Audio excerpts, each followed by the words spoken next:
একাদশ শ্রেণীতে ভর্তির প্রথম মেধা তালিকায় যারা উত্তীর্ণ হয়েছেন তাদের এই মুহূর্তে দুটি কাজ হলো কলেজ নিশ্চয়ন করা এবং মাইগ্রেশন। মাইগ্রেশন শেষ হলে পরবর্তী কাজ হলো প্রয়োজনীয় ডকুমেন্ট নিয়ে চূড়ান্ত নির্বাচিত কলেজে ভর্তি হওয়া। ভর্তি হতে কী কী ডকুমেন্ট লাগবে এই বিষয়ে আমার আরেকটি ভিডিও আছে, সেটি দেখে নিতে পারেন। চূড়ান্তভাবে কলেজে ভর্তি শুরু হবে 15 জুলাই থেকে এবং আগামী 30 জুলাই থেকে ক্লাস শুরু হবে। আজকের ভিডিওতে মূলত কিভাবে কলেজ নিশ্চয়ন করবেন এবং কিভাবে মাইগ্রেশন করবেন এই বিষয়টি দেখাবো আমি। নির্বাচিত কলেজে ভর্তি নিশ্চয়ন করার জন্য 11classadmission.government.bd এই ওয়েবসাইটে প্রবেশ করবেন। ওয়েবসাইটে প্রবেশ করার পর লগ ইন বাটনে ক্লিক করবেন। লগ ইন বাটনে ক্লিক করে আপনার এডুকেশন আইডি এবং পাসওয়ার্ড দিয়ে লগ ইন করবেন। লগ ইন করার পর আপনার এরকম প্রোফাইল দেখতে পারবেন। এখান থেকে উপরে 3 ডট আইকনে ক্লিক করবেন। এখান থেকে নির্বাচন এই অপশনটিতে ক্লিক করবেন। নির্বাচন অপশনটিতে ক্লিক করার পর আপনার নির্বাচিত কলেজের তথ্য দেখতে পারবেন। এখানে নির্বাচন নিশ্চিত করুন একটা বাটন আছে, এই বাটনে ক্লিক করবেন। উপরে হ্যাঁ বাটনে ক্লিক করে পারমিশন দিয়ে দিবেন। ক্লিক করার পর এরকম একটি পেমেন্ট অপশন চলে আসবে। এখান থেকে সোনালী ব্যাংক পিএলসি এটি সিলেক্ট করবেন। অগ্রসর করুন এই বাটনে ক্লিক করবেন। ক্লিক করার পর এই পেজে এসে পেমেন্টের দুটি অপশন পাবেন, অ্যাকাউন্ট ই ওয়ালেট। এখান থেকে অ্যাকাউন্টে ক্লিক করবেন। ক্লিক করার পর কনফার্ম এই বাটনে ক্লিক করবেন। এখানে আপনার অ্যাকাউন্ট নাম্বার বসাবেন। অ্যাকাউন্ট নেম এর জায়গায় অ্যাকাউন্ট হোল্ডারের নাম লিখবেন।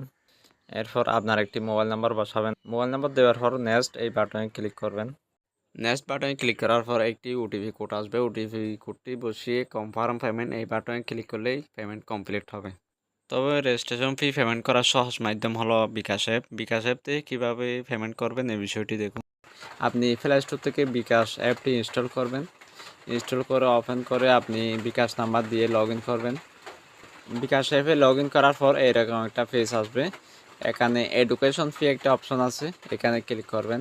ক্লিক করার পর এইরকম একটা ইন্টারফেস পাবেন। এখানে 11 ক্লাস অ্যাডমিশন একটা অপশন আছে, এখানে ক্লিক করবেন। ক্লিক করার পর আপনার বোর্ড সিলেক্ট করবেন। এরপর ফার্স্ট ইয়ার সিলেক্ট করবেন 2024। এখানে রোল নাম্বার বসাবেন। রোল নাম্বার দেওয়ার পর একটি মোবাইল নাম্বার দিবেন। মোবাইল নাম্বার দেওয়ার পর এই তীর চিহ্নে ক্লিক করবেন।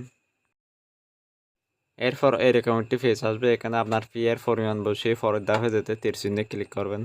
এরপর এরকম আরও একটি পেজ আসবে। এখানে আপনার পিন নাম্বারটি বসাবেন, বসিয়ে তীর চিহ্নে ক্লিক করবেন। আবার সর্বশেষ পেমেন্ট সম্পূর্ণ করার জন্য নিচের গোলাপি অংশে ট্যাপ করে রাখবেন। এরপর পেমেন্ট সম্পূর্ণ হয়ে যাবে।